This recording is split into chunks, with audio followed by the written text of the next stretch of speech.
క్రీస్తునందున్న ప్రియులకు ప్రేమతో వందనాలు తెలియజేయుచున్నాను.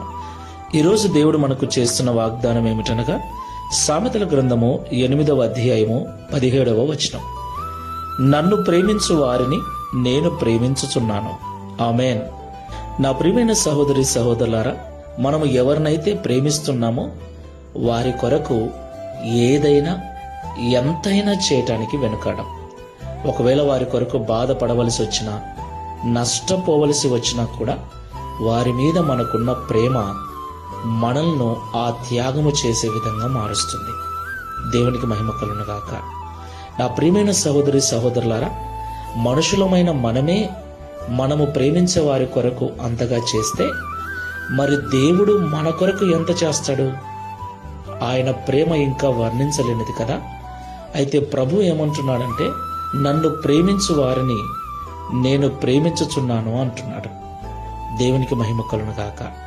ఈ మాటలు వింటున్న ప్రియ సహోదరి సహోదరుడా, ఈ లోకంలో నీ ప్రేమ ఎవరి మీద ఉంది? మనుషుల మీదనా? డబ్బు మీదనా? పేరు ప్రతిష్టల మీదనా? దేనిని నువ్వు ప్రేమిస్తూ ఉన్నావు? ఎవరిని నువ్వు ప్రేమిస్తూ ఉన్నావు? ఈ లోకంలో దేనిని ప్రేమించినా, ఎవరిని ప్రేమించినా అది నీకు ఇబ్బందిని, బాధను కలిగిస్తుంది.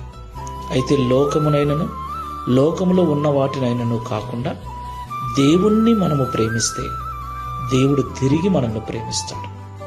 దేవుడు తిరిగి మనల్ని ప్రేమిస్తే ఇక మనకు ఏమైనా కొరత ఉంటుందా?